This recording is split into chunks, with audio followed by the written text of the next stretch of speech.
Though, I mean, there is a ton that I want to cover, but I know, 2 hours would be an awfully long time for most people to, I can talk for hours and hours, but I don't want to put you through 2 hours straight of talking, so we can be a little more interactive. But also, I can probably cover a lot of what I need to cover in about an hour or so, and then I'm happy to stick around and take personal questions that you have, or maybe you want to ask questions in front of the whole group, but I can stay as long as you need me to. So this wasn't just about flood insurance, even though I'll spend probably a majority of the time today talking about flood insurance, because it is such an enormous issue that we're all dealing with. But I thought it's also important to set the stage for the legislative session that's upon us. So legislators were in town last week for the first time this year. They're back in town this week, and then again next week. And so we have what we call committee weeks that lead up to the legislative session. So the session in Florida is only 60 days, and that's when we have to get all these great things done in this tight time frame, and that can be tough. So we spend a lot of time these first 2 months of the year educating legislators on the issues that are important to us and trying to get them to a point where they can just take them and run with them once the legislative session starts. So it's sort of interesting to note that, every time I come talk to you, I tell you, and I've gone through this, and I don't mean to sound like a broken record, but we make the case to Congress and the legislature, elected officials at every level, that if the real estate market isn't firing on all cylinders, their budgets at the local level and the state level aren't going to be firing on all cylinders. Because if you don't have a real estate market where properties are changing hands and dock stamp revenues coming in and sales tax revenues coming in because of the multiplier effect of the things that people buy, then there's no money in the budget. And so, as an example, in the last couple of years, you remember 4 years ago, you probably weren't selling a lot of properties. And the result of that was that the state in 2011, when legislators got to Tallahassee at this time of year to do their 2011 legislative session, they were faced with a budget that was a $4 billion budget shortfall. And that's a really ugly place to start a legislative session, because there is only one thing the legislature has to do in their 60-day session. The Florida Constitution is very clear about this. They have to pass a balanced budget.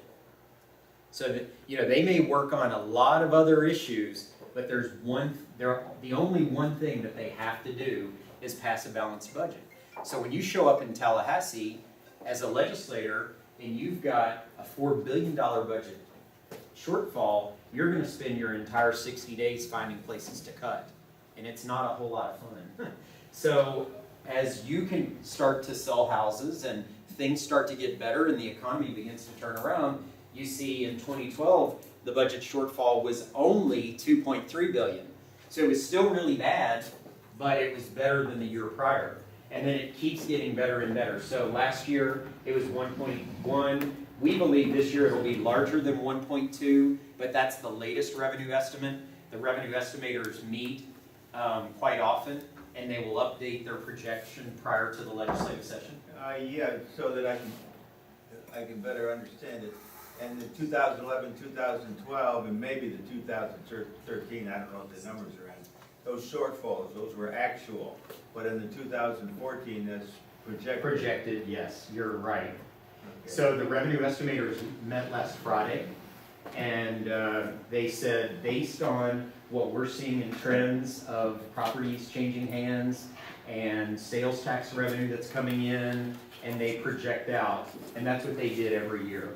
And they're pretty accurate. We like to see them change their numbers and massage them as the economy gets better, and it's a moving target, but we're getting pretty close to session now, and that's the most recent number that is their projection. So, and you all can have this PowerPoint, so don't feel like you have to take tons of notes. I can leave it with you. And of course, you have it here at the local association. So this year, going into the legislative session, we know property insurance will again be a huge issue for the legislature.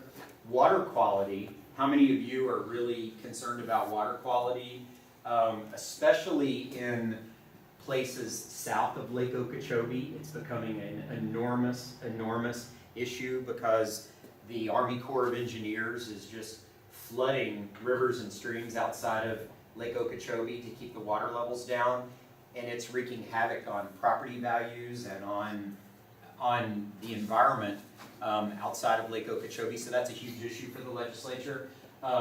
Lower auto registration and tag fees. You'll hear a lot from the governor about this. He's been making a number of proclamations about this. Remember last year his big deal was cutting the manufacturing tax credit. This year his big deal is lowering auto tag fees. So remember back to the 2011 session when there was a $4 billion budget shortfall, one of the ways that they made up for a huge chunk of that was to increase all of our auto registration fees, license tag fees, your actual driver's license fees, and all these things related to autos. So now that they see the economy getting better, there's a major focus to turn those back. And obviously that helps the broadest range of people too, when you can give relief like that. There's still a major focus in the legislature to not increase any new taxes. In fact, they want to cut taxes where they can. And you know, if you were to compare Florida's budget to other states, it's pretty amazing. You know, the fact that we don't have an income tax here, we have a very small budget. You know, the population of Florida is so much greater than that of New Jersey, but I bet you New Jersey's state budget is probably twice of what Florida's state budget is. So there ends up not being a ton of fat to cut out of the budget. So when they're talking about cutting more taxes, you know, that could potentially, we'll see. We actually have a major issue, a tax issue that we want to see cut this year, and I'll talk to you more about that, but it can be tough when there's only $1.2 billion to go around. And then pension reform, we're hearing a ton about pension reform for the next session, and it's sort of coming in two different directions. There are a lot of local governments that feel they're really hampered by local government pensions for firefighters and police and others, and it's growing to be such a huge portion of their budgets, and that's an issue you all may be dealing with in some of your cities within the county. And then at the state level, there's a lot of concern about the DROP program and other state pension programs for government employees, and maybe we don't have a position on this, I'm just telling you, because these are really the overriding themes of the upcoming legislative session. There's a feeling that it's unsustainable, and so the legislature wants to look at maybe not letting anyone new into the same program as it has been, but finding a new government pension program that's maybe a little more austere than the current one that they have. So then, that gets us to the legislative session. The 2014 legislative session, I'm assuming will be very similar to the 2013 session in the number of bills that are introduced, but I think you all know that 60 is the number of days that are in a legislative session. 1998 are the number of bills that were introduced for the 2013 session. So remember I said it's a 60-day session. Almost 2,000 bills are introduced, and I fully expect that to be the same for this legislative session. So you can feel comfortable knowing that someone is sitting in Tallahassee at the Florida Realtor office reading all 2,000 bills to make sure that if there's something in there that would impact you and your livelihood as a real estate professional, we're going to catch it. And it might be something we support. It might be something, you know, so many legislative ideas come from, well, we'll go to the legislature and say, the legislator and say, where did you get that idea for that disclosure? You know, you want us to disclose that the property there are cows in the pasture next to where you're buying, and so it might smell bad on the second Thursday of every month or whatever. You know, they come up with all kinds of ideas, and they say, well, my sister's husband's cousin had this thing happen, and so that's where their idea for a new disclosure comes from. And so it seems innocent at the time, but if you can imagine how many of these things happen every year in 2,000 bills, it's pretty crazy. But the good news is, at the end of the day, at least in 2013, 286 of those bills passed. So that's not a huge amount for a state legislative session, and a number of those get vetoed by the governor. So in the grand scheme of things, we're not California. I don't know, I would have no hair left if we were California. They have a year-round legislative session. It's bad enough that Congress is year-round and they get nothing done. In comparison here, that's a good point. Congress is a year-round session. Actually, it's basically 2 years of the same Congress, and they split it into 2 sessions. You can introduce a bill at the beginning of the 2 years, and it has a 2-year life. It can live that entire 2 years until that session ends, and they may or may not vote on it or move it. But in the past year, actually in 2013, I think Congress passed maybe 15 bills. It's pretty crazy. So, to get 286 through in a 60-day session is pretty outrageous. So I was just trying to set the stage for you there with what we can expect. This year, when all of you I know will come to Tallahassee for Great American Realtor Day, you wouldn't miss it for the world. And for those who've been many times, you know what an incredible experience it is. And I understand from Bonnie that you're going to take a bus up this year, and it really is a great experience. But when you're there with us and you're talking to legislators about these issues, now we'll know next week after the midwinter conference if these are probably the issues that will be in the talking points booklet, but we're fairly certain this is what we'll be talking to legislators about during the 60-day session this year. How many of you have heard about the sales tax on commercial leases? So this is very interesting. Florida is the only state in the nation that charges sales tax on commercial rent. So our friend who was up here from the title company, I'm guessing probably leases the space for their title company, or many small business owners do. The public shopping center where I stopped 7 miles away to do a conference call, in many cases, big box stores and others now lease their space, as you know. This is a really big deal for the renter and the small business person, because they could maybe go across a state line and open instead of opening in Florida. And if you are coming in, maybe it's a franchise and they're looking at it back in the home office and they say, well, why would you go there? Because they charge a tax that no one else charges. It's over $2 billion a year that this tax raises in Florida. We know that if you go back and see that there is only a potential $1.2 billion surplus in Florida, even if they gave us the whole amount, it wouldn't offset the entire sales tax on commercial leases.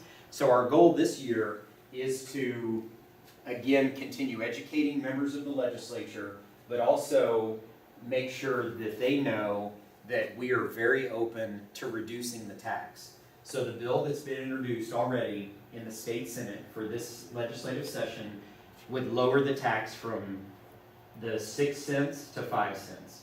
So it would be where now you pay sales tax at 6%, it would be 5%. The House wants to do away with it altogether, but again, there isn't $2.1 billion to spare. The governor is very supportive of this, bless you, and it appears the governor is going to include a big chunk of money in his budget that he presents to the legislature to offset the sales tax on commercial leases. So our best case scenario this year is that we'll get a couple of $100 million carved out of it, and that'll be a real positive sign to the commercial real estate market that we are listening, we care, legislators get this, it's a big deal. And we've had a study done by Fishkind and Associates that shows over phasing this out, if we phase it out, say in 6 or 7 years, it would create over 100,000 new jobs in Florida. And if you think about a small business person, the 6% sales tax that you're paying on your rent could be the same amount as your electric bill, or keeping the lights on, and hiring a new part-time staff member. So you know, it's a pretty big chunk for a small business person. So we're very excited to work on this issue. And obviously, it's something that we've cared about for 10 years, but when the budget was so bad, we couldn't even raise it. We would have been laughed out of the room because you can't talk about cutting a tax like this when the budget is in such bad shape. Property insurance, how about if I come back to that, since we're talking a lot about flood insurance as soon as I get through this slide. Housing funding, you've all been involved with this for a number of years. You know that with every transaction that you have, a portion of the dock stamp tax goes directly to affordable housing programs in Florida. And so that's to the tune of a couple of $100 million a year. And the legislature during the tough times found it very easy to sweep that money into the general revenue fund and not use it for its intended purpose.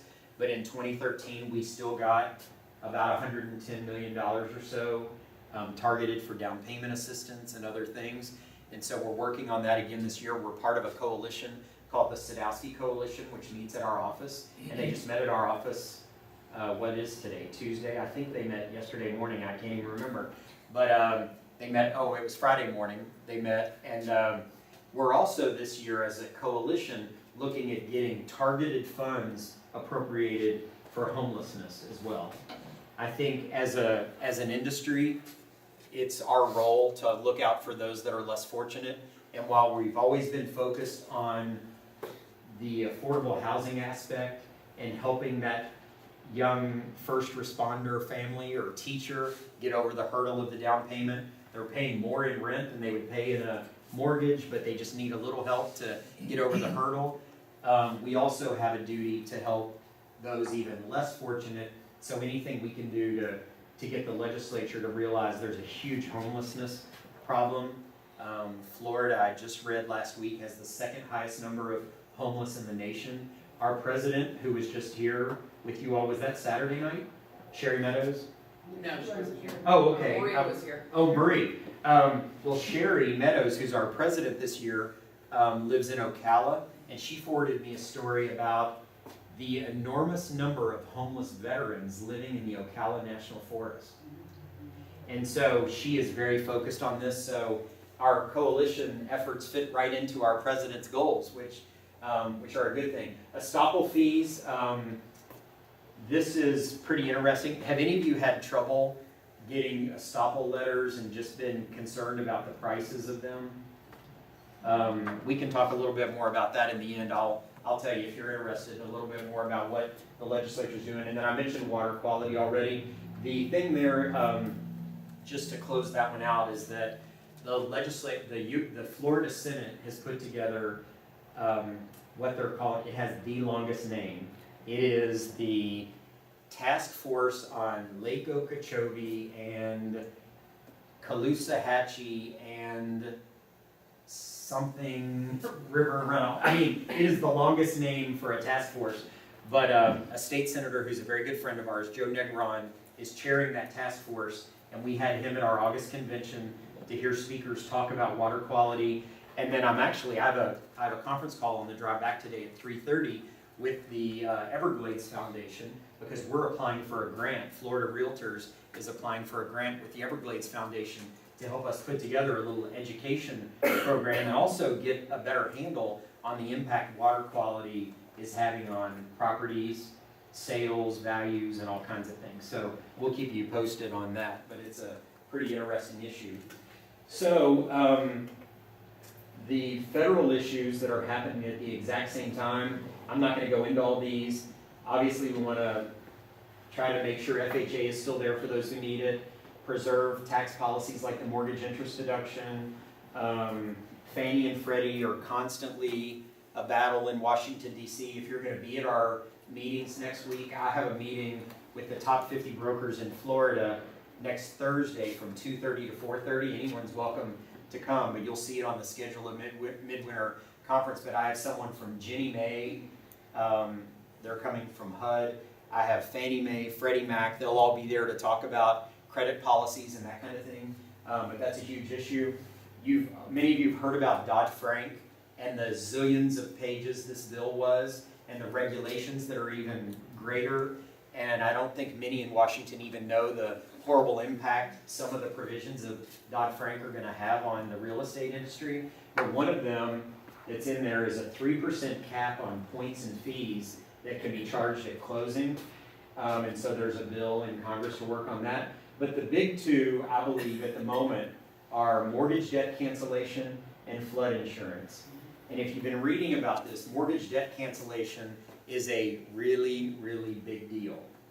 So what happened was, a couple of years ago, we worked with Congress to get the mortgage debt relief bill passed. And as foreclosures and short sales became such a huge thing, they're much less of an issue today. Short sales are down 50% year over year, but there's still many people that are looking at short sales and foreclosures, and we sort of need to get this bottleneck through and move on to being a more productive real estate market. One of the big issues is, if the bank forgives my debt, is the IRS going to count that as ordinary income? So the law previously was, if you have any forgiven debt, that's taxable as ordinary income. Now, who can afford the least? The person who's just lost their home, maybe done a short sale, so they're out of their home. Maybe you wouldn't say they lost it. They did a short sale, but now they're going to get the double whammy of, you're going to tax me on the forgiven amount of the mortgage. So we got the bill passed. Well, it expired on December 31st. So as hard as we've tried to get Congress to reauthorize this mortgage debt cancellation, at this moment, if someone has debt that's forgiven and they're doing, they're selling, it's possible that come April 15th, they'll get a bill that says, we're taxing you on this forgiven debt. Now, all indications are that Congress, they've done this before, it expired, they didn't get it done by December 31st because they move at a snail's pace, but they will pass an extension of the mortgage debt cancellation relief, and when they do, they'll make it retroactive to January 1st. So they know that they've got until mid-April to do that without causing too much problem, but it still gives huge uncertainty in the market. If you're one who says, well, why don't I just go on to foreclosure? Why would I do a short sale now if it's not certain that my debt's not going to be forgiven? Yes? Yeah, you answered my question. Okay. I asked you if they're gonna do like they did before and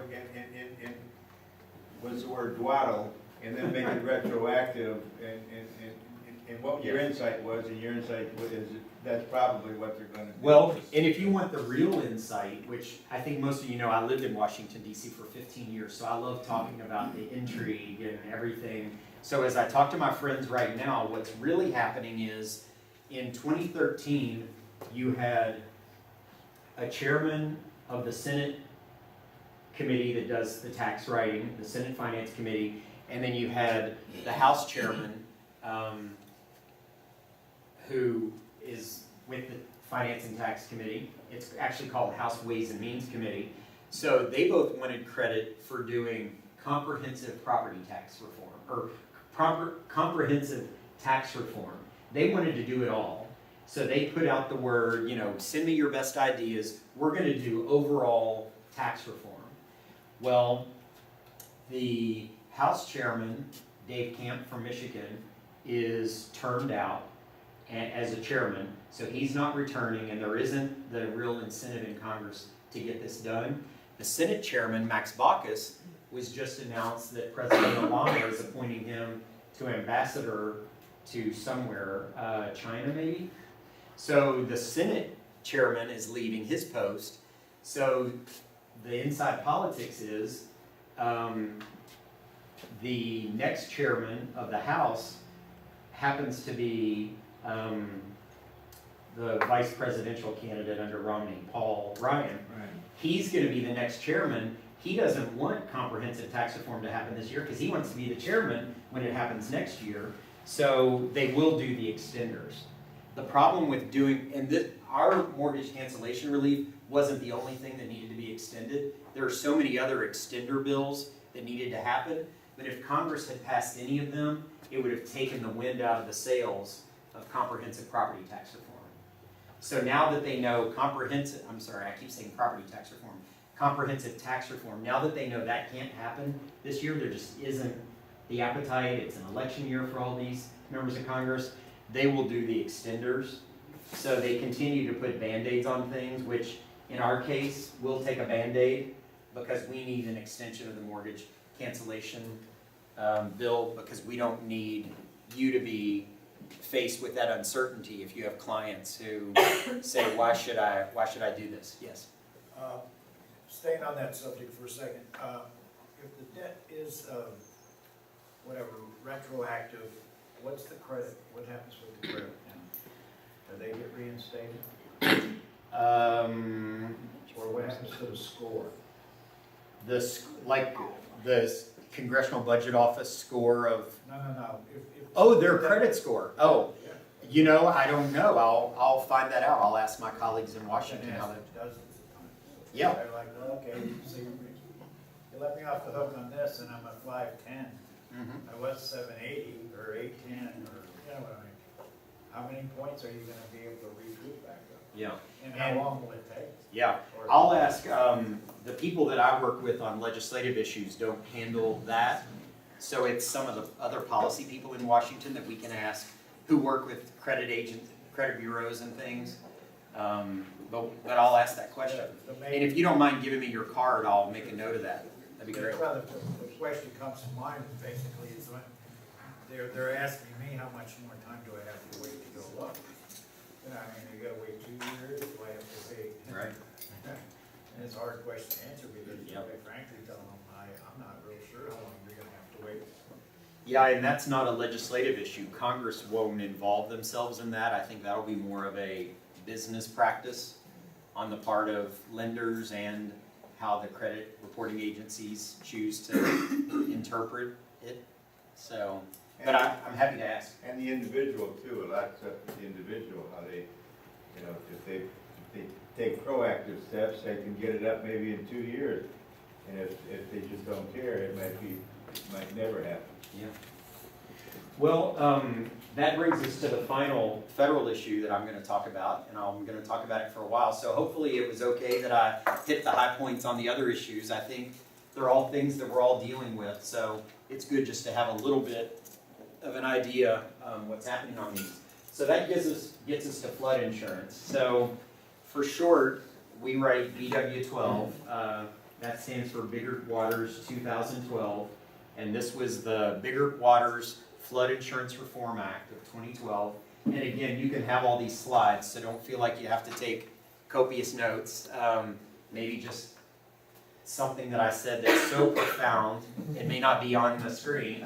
But I have lots of opinions about the things I'm going to talk about, and I'll try to give you as much of the flavor too, because this is the kind of thing I'm working on every day. And I was on the phone quite a bit today as I was driving here with things that are breaking as we speak. So, but I thought it's probably good if many of you have probably seen some of this, but let me just bring you back to when this passed last summer.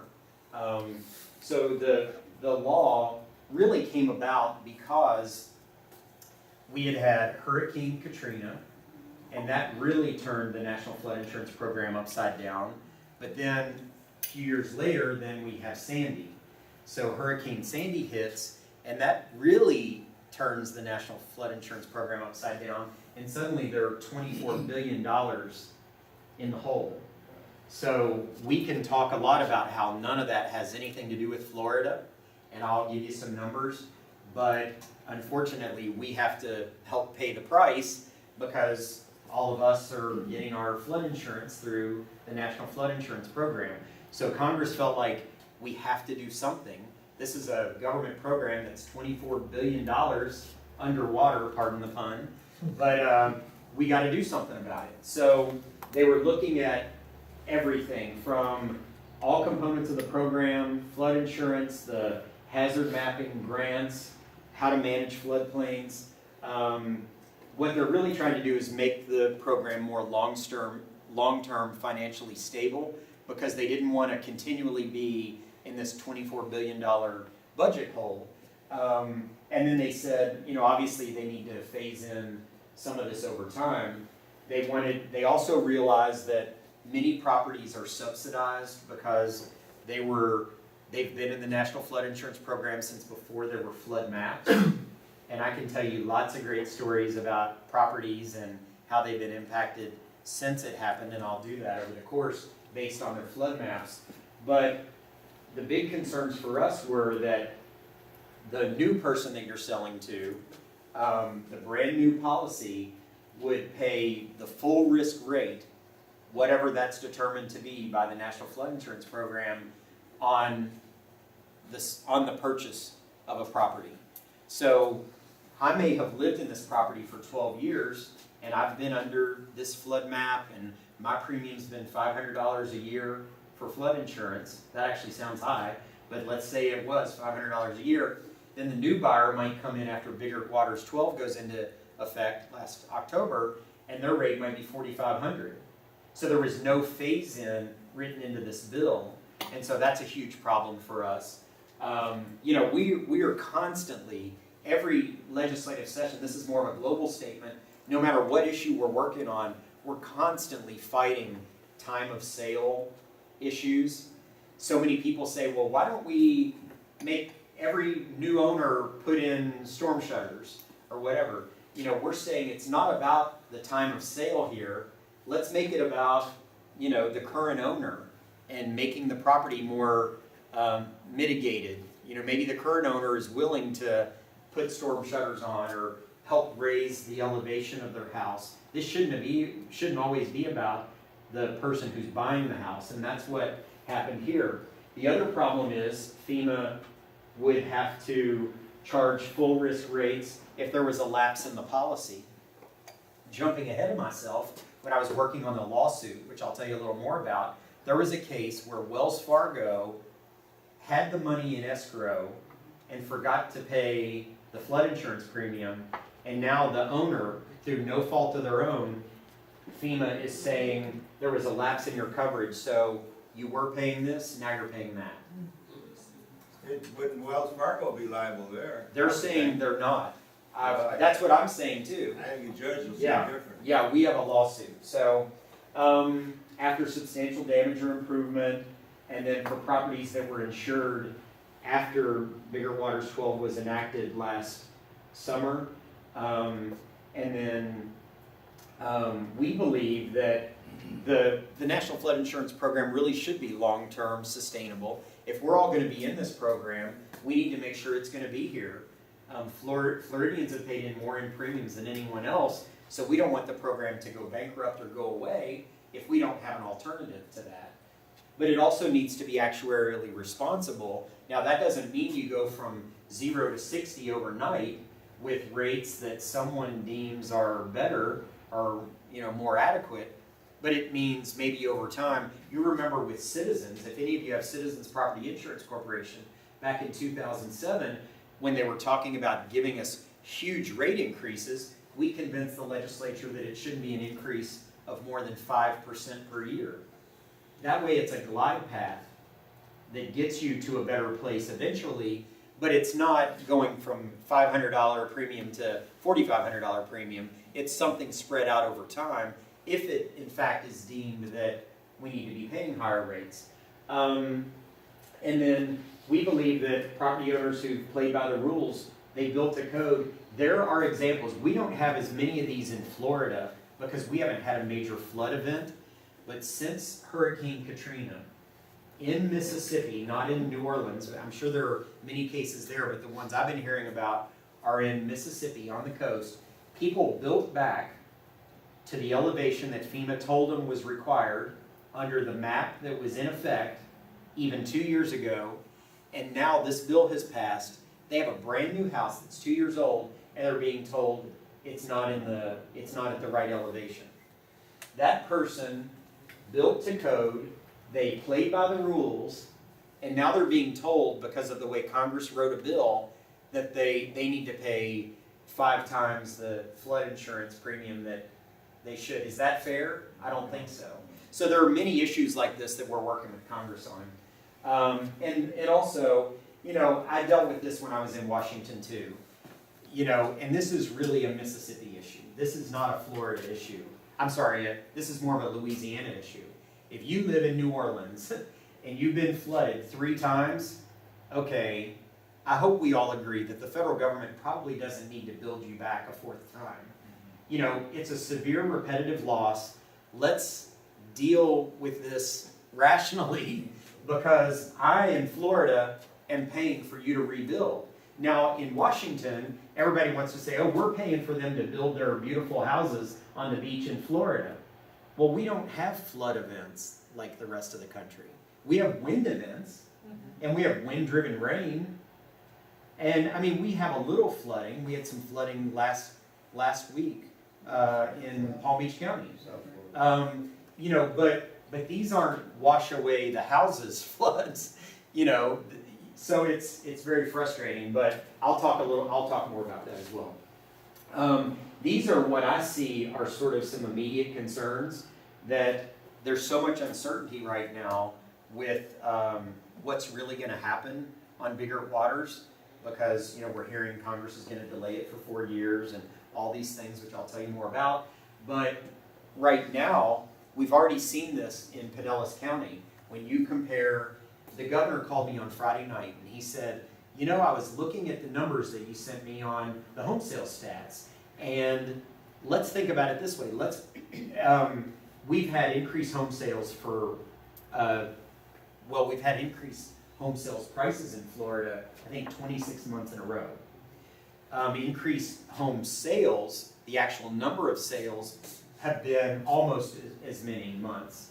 But our November numbers, which came out, the latest numbers that came out, showed that we were down 1% in home sales year over year. The price was still up 13% year over year, but the sales were down 1%. And I can't believe I hadn't thought of this. The governor said, why don't you pull out Pinellas County? Because their sales were down like 19% year over year. That's because they are ground zero. They are 1960s houses, 2 blocks from the beach, neighborhood after neighborhood after neighborhood. You can't elevate these properties. They're on a concrete slab. They break apart. They are stigmatized. I don't feel like the rest of the state is there yet, but Pinellas County, there's been so much media attention to this since Bigger Waters went into effect on October 1st. That market is stigmatized. I pulled out the Pinellas numbers, ran the state numbers. We were ahead year over year when you took the Pinellas County numbers out. That's just an example of what's going to happen everywhere. Decline in list and sales price. When that, property values start to decline, maybe we have an increase in foreclosures in those areas. That means local governments are going to need revenue because they're not going to be getting the tax revenue and other things. Everyone's houses around that decline, and then they're going to have to start looking for ways to replace the revenue. Yep. While you're on Pinellas County, I've done quite a bit of research down there. Two things that stand out. Number one was another report that they just published was that those folks over 10 years have paid in $27.5 million in premiums and only been paid out by the insurance companies less than $6 million. Yep.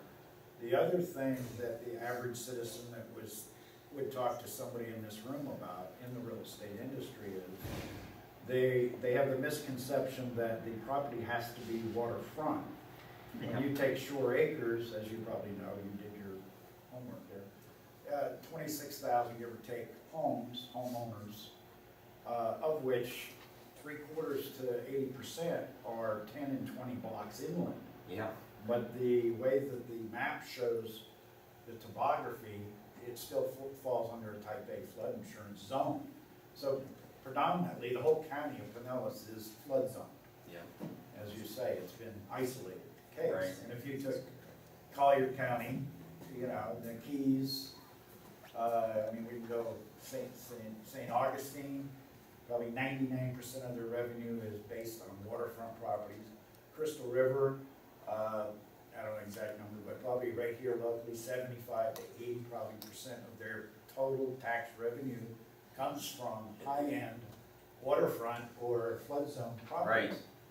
And the scare tactic that everybody's, in our little sessions is, it couldn't be as big of a problem if it's not rescinded back as foreclosed properties, because people are gonna get, instead of taxed out of their house, or, you know, they're not gonna be able to afford the premiums out of their house. They're gonna be like premiumed out.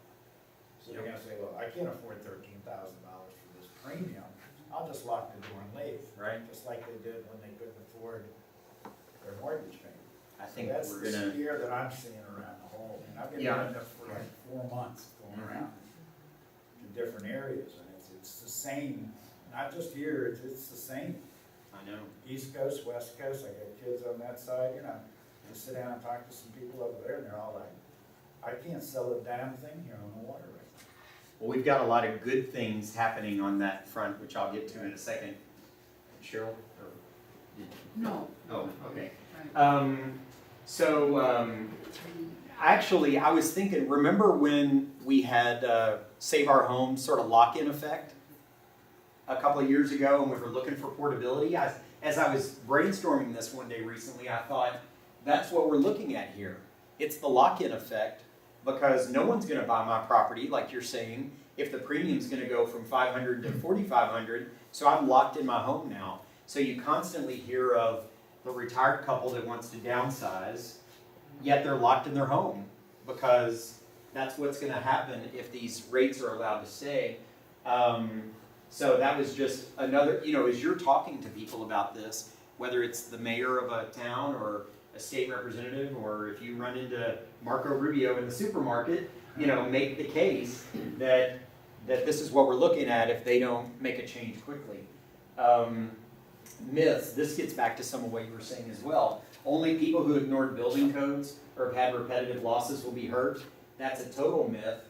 Individuals who followed the law, maintained their insurance, never been flooded, they're going to be hurt by bigger waters 2012.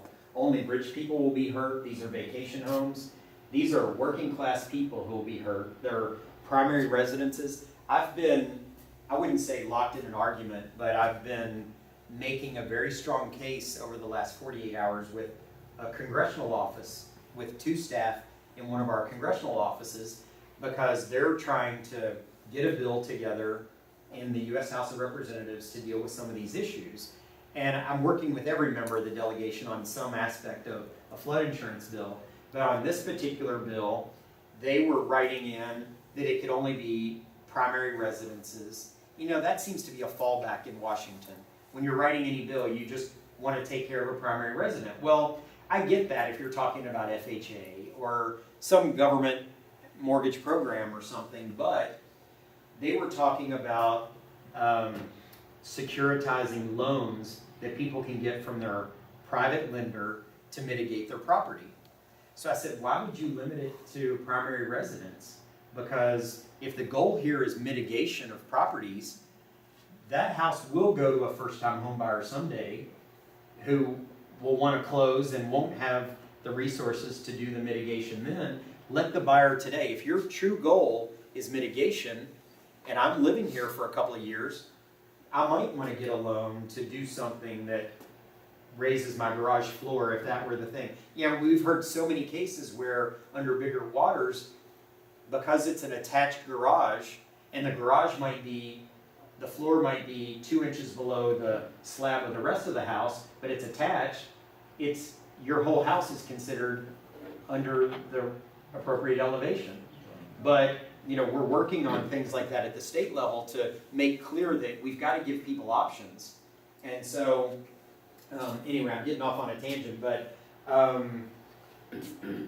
there are just so many myths out there. This to me is pretty crazy, and I testified before the Florida Senate Banking Committee a couple of weeks ago, and I used these statistics. There are 17.4 million households in the United States that live in an area where flood insurance is mandatory. Think about that, 17.4 million. Yet there are only 5 million policies in the National Flood Insurance Program. I've been arguing this for years that and I go back to my earthquake example. You know, in California, there is an earthquake authority, just like we have citizens that's writing wind. Less than 10% of Californians have earthquake coverage. the lenders have sort of turned an eye to that, I guess, and said, well, we'll take the risk. Well, in Florida, no one's taking a blind eye to us. Everybody I know that's supposed to have flood insurance has flood insurance, but obviously that's not the case all across the country, because Florida is 2 million of these 5 million policies in the National Flood Insurance Program. Yes? Is households meant to mean houses, or is it meant to be? It was meant to be individuals? houses. It was Houses. Properties, yeah. Okay, so, all right. Yeah. 41% of those are low to moderate income, so these are not, we're not, we're making the case that this isn't just about the wealthy. But I've been trying to talk to my lender friends about this. This was in the New York Times, which means it must be true, because that's where I read it. But they said nearly 75% of new flood policies are dropped in the first 5 years. That means they got the insurance because at closing, the lender said you have to have this, and then somewhere along the line, someone's not following up, and they're dropping the insurance. So that means you and I, who are keeping the insurance and paying our premiums, are paying into a system that's, again, totally underwater because it doesn't have the participation that it should have. If it's going to be an effective program, everybody that's in a flood zone, I believe that if everyone were paying in the way they should, we probably wouldn't have a program that's $24 billion in the hole. So this was a statistic or a chart that FEMA gave us, and if you were at our August meeting of the Legislative and Political Forum, we had a FEMA speaker there talking about flood insurance right before Bigger Waters went into effect. By the way, we have a ton of speakers at the meetings next week on flood insurance. We have FEMA, we have the state floodplain manager, we have the state FEMA director. That's not what we call it in Florida. We call it the Department of Emergency Management. The director of that will be there.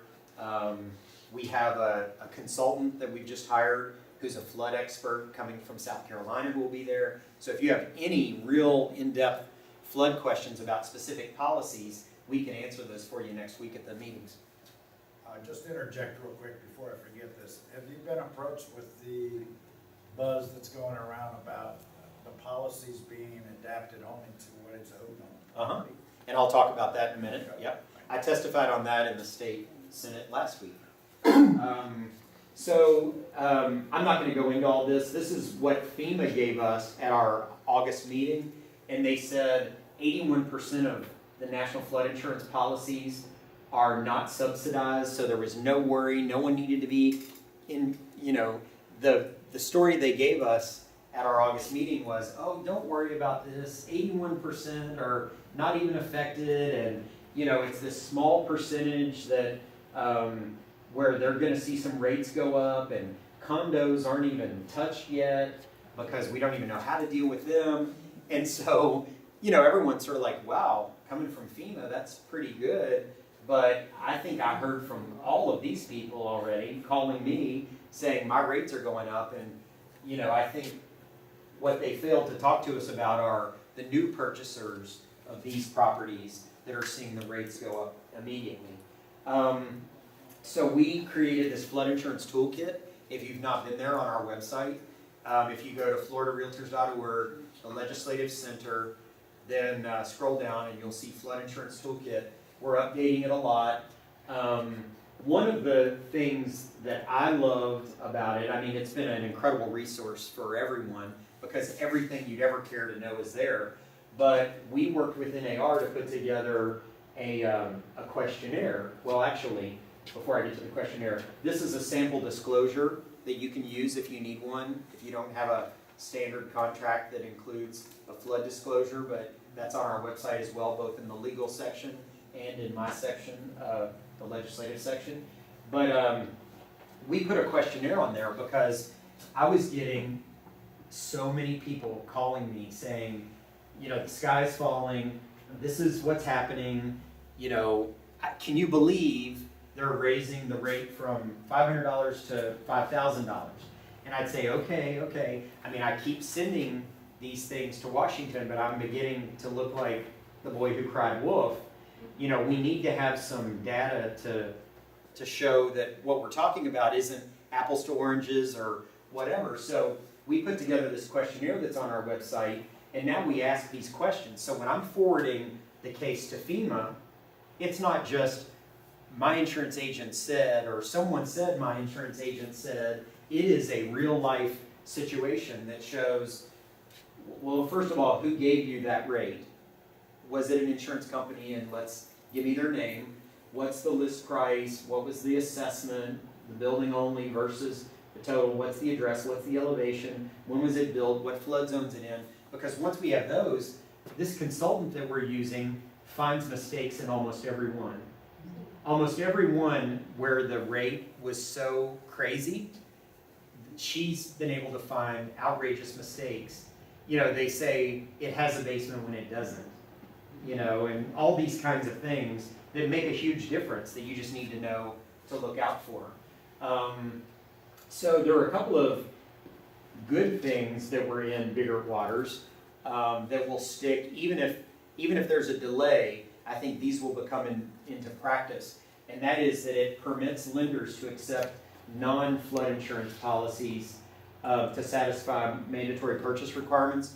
Right now, really only Chubb and Lloyd's of London are offering some kind of coverage on the surplus lines market, and I'm going to tell you in a minute what we're working on here at the state level, but at least Bigger Waters opens the door to say you don't have to have an NFIP policy, you just have to have a policy that's equivalent to the NFIP policy, and that can be offered to you in the private market. It requires the lender to create escrow accounts for payment of flood premiums, and it authorizes FEMA to accept installment payments for escrowed premiums. That's something that they were not authorized to do previously. We've been working on a lawsuit with the governor, and I think many of you probably heard that Mississippi filed a lawsuit against FEMA. So Mississippi filed the lawsuit, and then several other states have joined Mississippi in the lawsuit. The main issue for the lawsuit was one of my biggest pet peeves, and I'm so excited it's ended up in a lawsuit, and that is, and if you've heard me talk about this before, you know, Bigger Waters did call for rate increases over time, some of them beginning in October of last year, but the bill also called for an affordability study. Now, when this passed in July of last year, it said the affordability study, when it passed in, I keep saying last year, we're in 2014. It passed in 2012, July of 2012. It said Congress is required to give us an affordability study by February, March of 2013, long before this would go into effect. So Congress would see whether or not the rate increases that are in the bill are something that are really even remotely doable, you know? Well, FEMA decides to sort of forget about the affordability study part.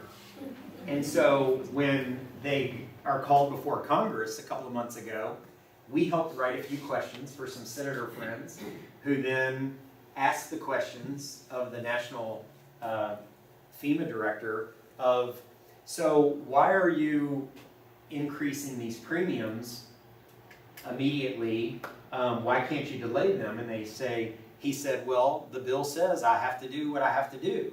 And they said, well, what about that affordability study? It said you had to do that. It's like, well, we just couldn't get to that. So they're picking and choosing which parts of a bill that Congress passed that they're going to implement. So we always knew the affordability study was our hitch. This is a big deal. So the Mississippi lawsuit really hinges on the affordability study and FEMA deciding just it was too much trouble.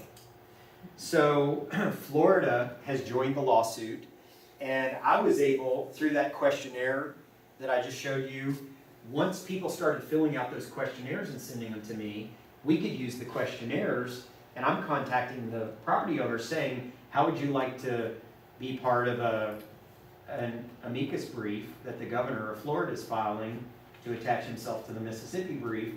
And they all pretty much jumped at the chance. And they're really wonderful examples. And so I talked to the governor's legal person on the drive here this morning because things just keep changing with all these. There was our briefs were all filed in December. Then the government filed a motion to dismiss the case, which, you know, I guess if you're the government, you gotta throw the Hail Mary pass and try to get the case thrown out. That hearing was on January 6th, so just last week, a few days ago. And this is in Mississippi Federal District Court. So the judge has not ruled on that hearing yet.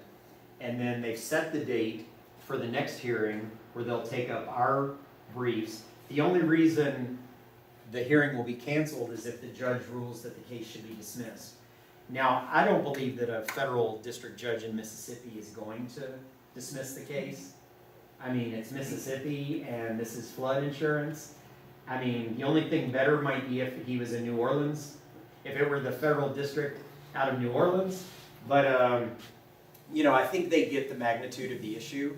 So I've always put a lot of eggs in the lawsuit basket. I mean, I'm not a lawsuit person in general, but in this case, I think we've got an amazing case with the courts. And what would happen then is, if the lawsuit rules against the government on Biggert Waters, it would just totally strike down the bill and we'd go back to pre-Biggert Waters days. And then Congress would have to start all over again. So that, to me, is best case scenario. But there are a lot of other things happening at the same time. Am I talking too much, or are we okay? Okay. So here's what's happening in Congress. There are several bills and several things outside these bills. So S 1610 and HR 3370 are basically identical, and they, for the most part, delay the Biggert Waters flood insurance increases for 4 years. It requires that the affordability study be done, and then it says, I mean, what it's basically saying is you've got 2 years to do an affordability study, and then we've got 2 years to study it after you do it. And then that gets us to the year when the 5-year reauthorization would be up anyway, and we'd have to reauthorize the National Flood Insurance Program, and we can make policy changes and get it right this time versus implement what you've done. Well, this is a procedural thing, but since we're a small group, I'm talking inside baseball today. S 1846 was introduced that's identical to S 1610. So Senate Bill 1846 was introduced and not referred to committees. The problem is these bills have been referred to committees, and once you're referred to the committee, you have to go through that whole process, which in Congress can take forever. So they reintroduced the exact same bill, with a new bill number and 1846, and they're sending it straight to the Senate floor. This is something that never happens. It's a procedural thing, but it's the exact same bill. That bill was supposed to be voted on last Wednesday to delay Biggert Waters 4 years, but the government was shut down a couple of days because of snow and ice, and then they finally get back, and they're doing unemployment insurance, and then they had to do federal judges. So now they're saying maybe it'll be this week, but they had to do the budget this week as well. So we're very close to the Senate passing S 1846, and both of our U.S. senators are on record as supporting this delay. Senator Nelson and Senator Rubio. I can understand they're wanting to streamline the process. Once it gets into committee, it's like going to a black hole somewhere. But won't that Senate Bill 1846 also have to find its the House equivalent? So there'd have to be an HR bill too alongside of that that also bypasses the committee. I am almost there. That could take a long, you know. Except that today they've come to terms with a budget agreement, and they've included flood provisions of the flood bill in the budget agreement. So, you know, that's the way Congress works. You waive the rules and you find new ways to do things.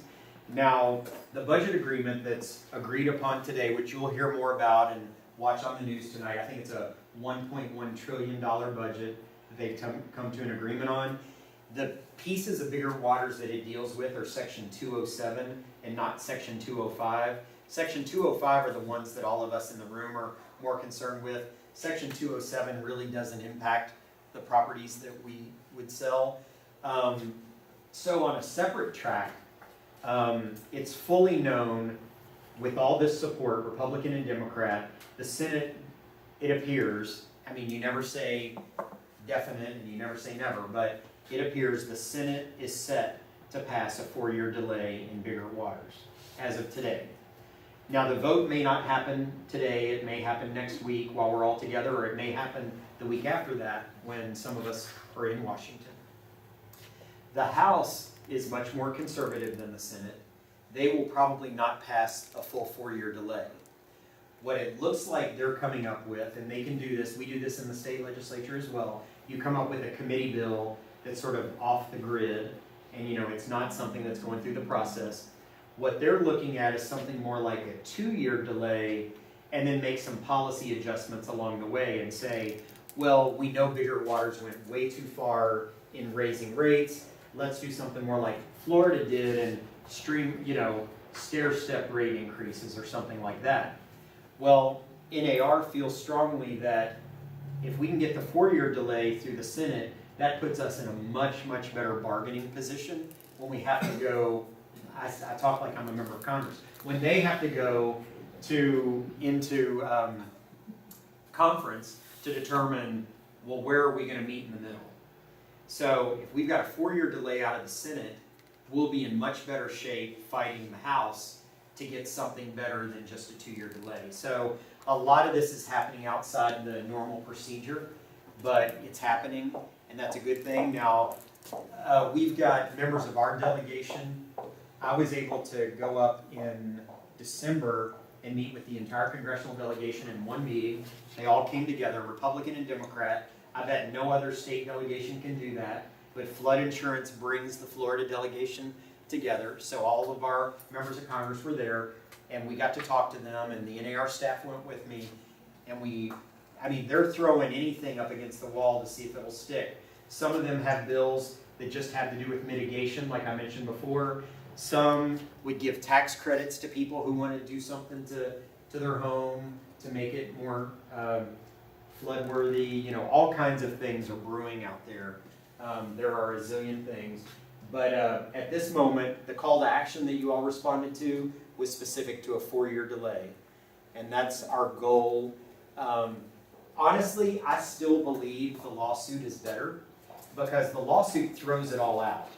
The 4-year, this is my biggest concern, and we're among friends here. I work for you, but we've all said we want a 4-year delay. But what if we get let's think, and then we'll talk. What if we get a 4-year delay? What about the stigmatization of the property?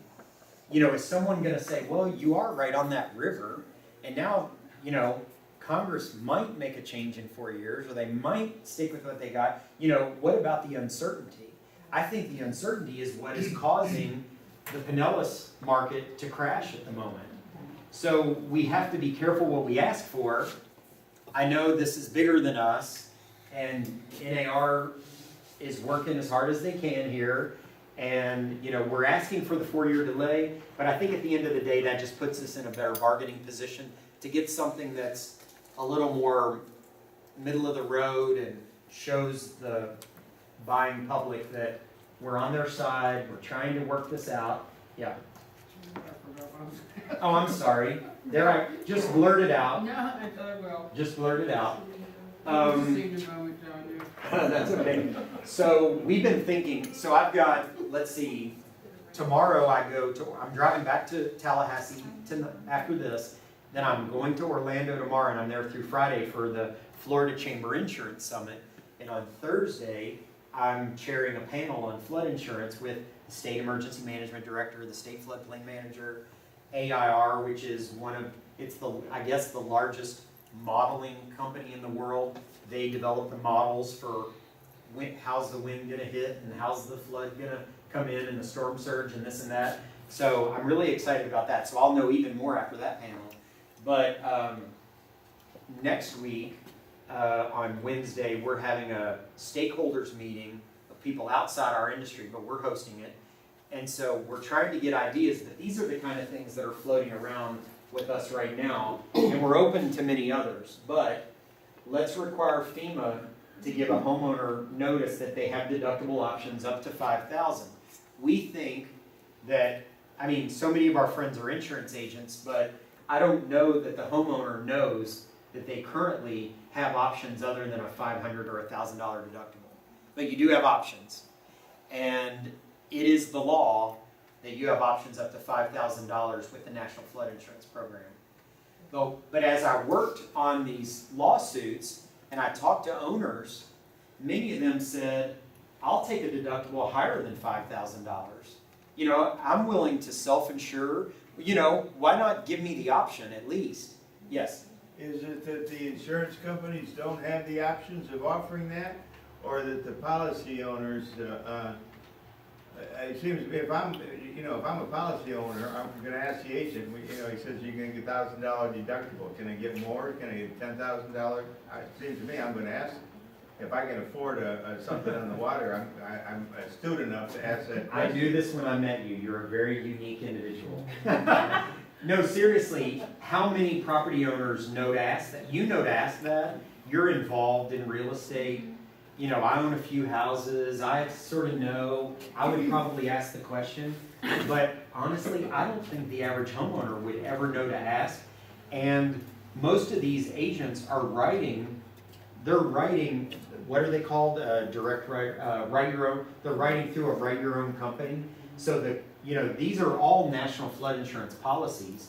They're just being written through Wright Flood or whatever the company is called, but they're NFIP policies. So the agent doesn't have the excuse, unless they're writing for Lloyd's or someone else that's not an NFIP policy, they can't say it's not an option. The agent may not know themselves that it's an option. Well, sometimes the mortgage companies will allow it, John. Well, and that would be an issue as well. Yep. Yeah. That could factor into your, yep. That's a very good point. And then this came to my attention a couple of weeks ago. So we're going to be talking to members of Congress about this, and we'll talk about it in our brainstorming session next week. But if you are closing and the buyer has a mortgage, the flood insurance goes into effect immediately. There's no waiting period for the policy to go into effect. But did you know that if it's a cash transaction, there's a 30-day wait? That's why. Is there no waiting? There is no reason. That's a stupid thing. I'm sorry? Even in the hurricane season, there's no waiting? This is flood. Oh, Yeah, oh, yeah. yeah, okay, this is yeah. flood. Yeah. And so we're just saying, let's sit back and think, you know, let's forget bigger waters for a minute. We've been talking about it for an hour. But let's think to the future, and as we want to make the program better when we do get to that point of Congress being open to hearing from us. I mean, these are the kind of things we've got to tell them. Because a member of Congress doesn't know this until we say, oh, by the way, did you know? Yes. Another topic is FEMA. They don't really have and haven't had, even as far back probably as 20 years, a very good record in this area. You know what I'm saying? I mean, I've gone through like a dozen hurricanes, other people have gone through floods and tornadoes and stuff. But it seems to me if you guys get this wiped out, that wipe out that I like to hear, that I like to hear that. Let's just forget this 4-year and then do this study. I think they need to also say, let's leave FEMA to emergency manage stuff and let other people figure out these rates and statistics, because they're not doing a very good job nationwide with any of that stuff. They always seem to step on themselves. You know what I'm saying? I do. They need to, you know what I mean? Like, they need to get out of the figuring out business and figure out how to put 500 helicopters at, Katrina 20 years, whatever, 5 Yeah. years ago. Yeah, they need to be in the mitigation business. Yeah. Now, I get coming into New Orleans after Katrina, I get coming into New Jersey after Sandy and that kind of thing. But, and actually, I would have forgotten to say this, but you sparked it in me. One of the big conversations I've been having with the congressional staff over the last few days as they write new bills is that we put so much money into the post cleanup stuff. If we would put that in the pre, then do you know that, and you probably do, for every $1 you put into mitigation, it has a benefit of $4. So if we used the same money that they would have used for Katrina or Sandy or any disaster, Colorado, what just happened, to work on the front end and say, okay, we're going to give no interest loans to any person who, or grants. Let's give grants to people who want to elevate their property, or again, not everybody can elevate, but whatever it is, there are other mitigation options. Let's use some of this money up front. It's going to save us zillions of dollars on the back end because the government's always there to pick up the tab on the back end. But if we could deal with a lot of this up front, yes. John, just as an aside, going along with what he said, FEMA might have all the data. Let them supply the data. The insurance adjusters or the insurance prognosticators, whatever they call themselves, could then use that data to figure out the numbers, if you will. Yeah. Yeah, you know, the only other thing I would say to both of you is that it's almost, you know, a lot of times in the legislature, legislators love bashing Citizens Property Insurance Corporation. And I want to say to them, you created it. They're only doing what you told them by law they have to do. And so I think this happens with NFIP, the National Flood Insurance Program as well. They're doing what the law told them they have to do. Now the law may be wrong, and they may be ridiculous in some of the ways they interpret the law, but oftentimes we blame an agency for something that they've been told they have to do. So I guess there are just two ways to look at It's that. like blaming the messenger. Yeah. Yeah. So let me just run through a couple of other things. Recommendations, these are what I think you need to be thinking about as you're listing property and talking to property owners. Determine if the property is subsidized. Talk to the insurance agent who has the current policy or whatever. Find out if under NFIP, if it's considered a subsidized rate or not. Have an elevation certificate completed. That should just become the norm now for people to, yes. What, in reference to this, and I hope everybody understands me, I think sometimes we the owners do not read everything FEMA has able for you to do not pay the flood insurance, because we have an issue with Wells Fargo and our house. I live in the Seven Rivers Golf Course. Okay. They say my house is, I need a higher insurance, big flood insurance, because the map, it says that I am on A1 when the county says that I'm on C. So we went through everything and we make an elevation survey on the house, and only one of the acres at the edge is flood. Yeah. So FEMA says that if the house is not on the flood zone, even when a piece of the lot is, you don't have to pay flood insurance. And they give you a letter that support everything. I don't remember the name of the letter, and you don't pay flood insurance. So I think FEMA has a lot of information on the website, and the people do not read it. So you were able, I don't pay insurance. so you were able to, and you know, that's a good point, because our website has resources at the bottom, like the community rating system and other things, to show you, don't accept what you're being told. You know, there are ways to appeal these things and look at it, see ya, next week. And, you know, I think that's a very good point. Yeah. Yes, because even I tried to put it on Facebook for my neighbors, but nobody pay attention. Yeah. Okay, so I think it's not that you have to pay or do what the bank say that. We don't want to always do what the bank says. And actually, that's perfect. The third bullet, appeal the flood risk finding if appropriate. There are many reasons why you can, yes.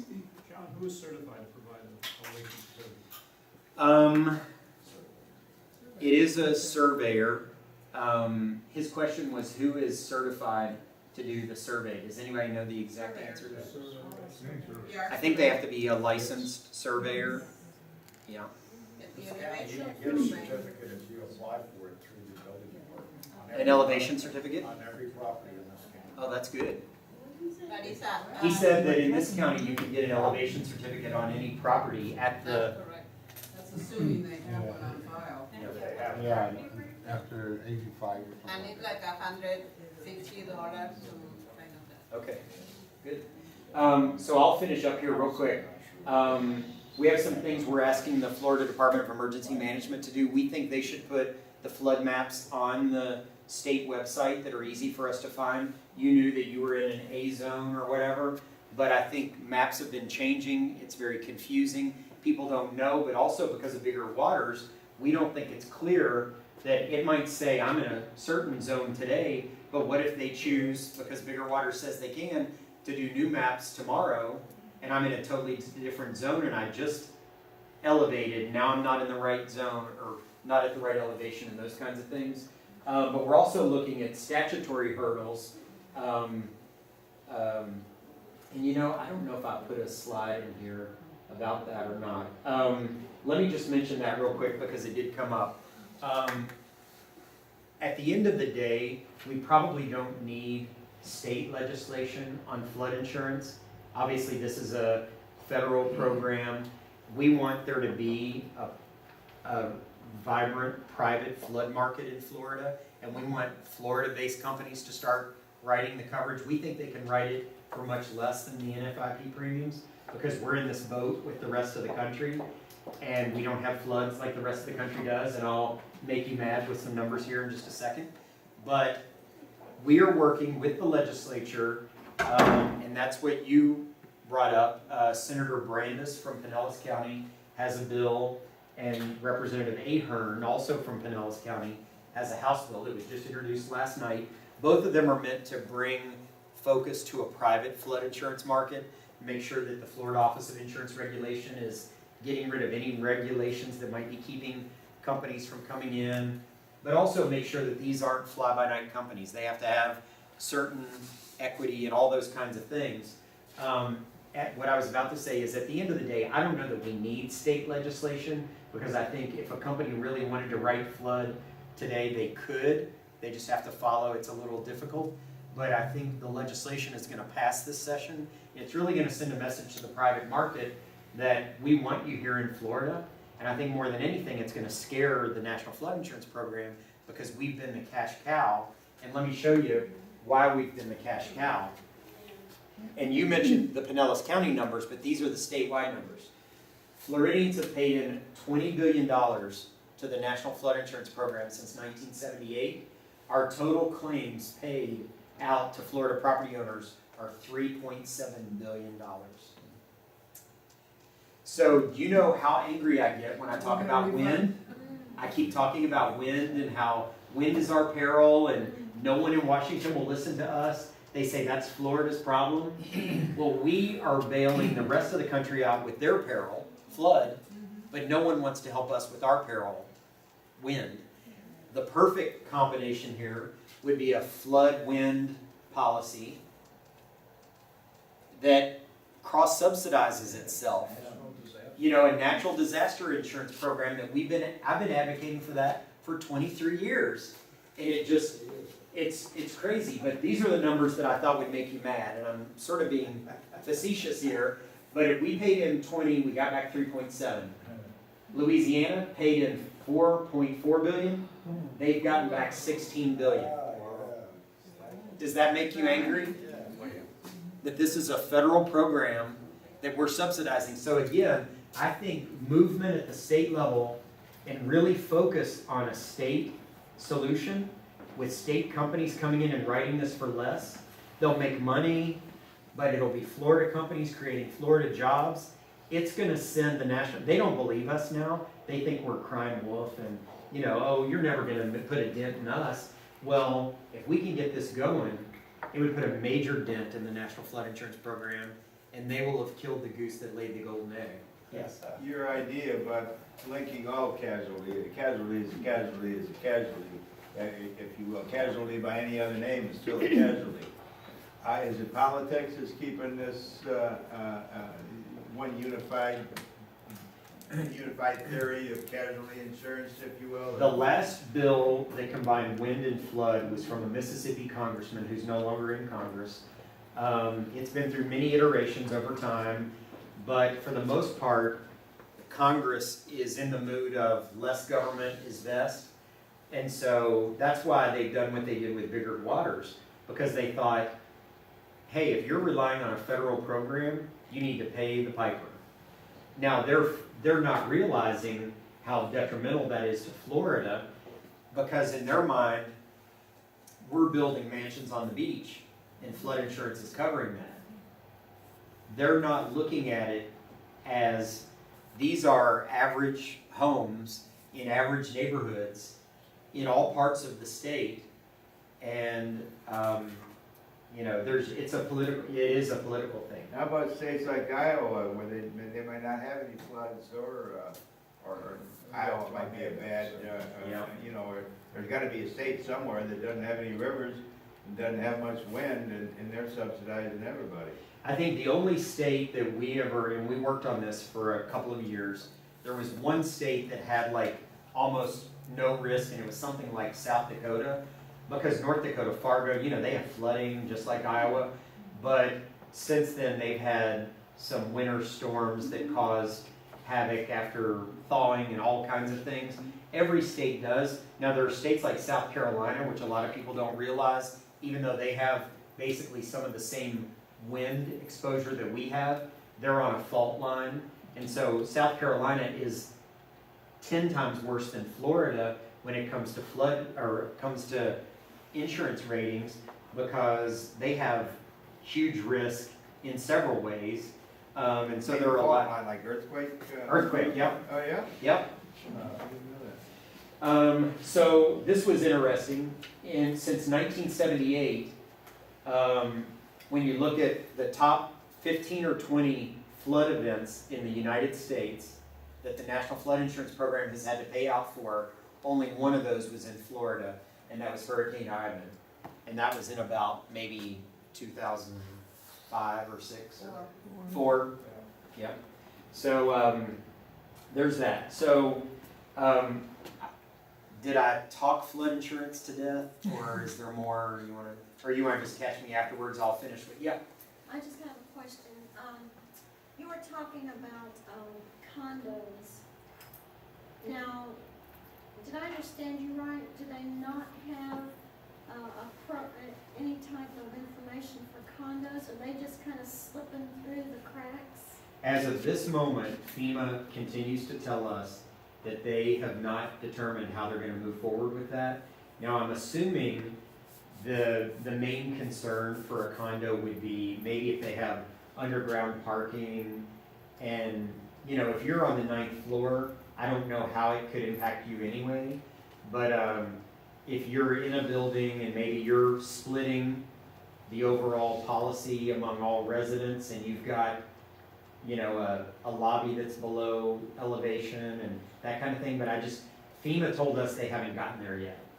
So we don't have to worry about the condos. At least not at the moment. Now, they could change that. Unfortunately, they could tell us in 2 weeks, oh, we finally figured out how we're going to handle condos, and here's our... Are you talking high-rise condos, right? Yeah, there's No, I'm others. talking about condos. We have condos here. Yeah, now It's that- at a level. Yeah, that might, I'm sorry, I'm thinking big, tall condos. If yours is more like a single-family townhouse residential kind of thing, Like maybe a 2-story or... yeah, I think that would be, Majority of our condos Yeah. here are single-story, right.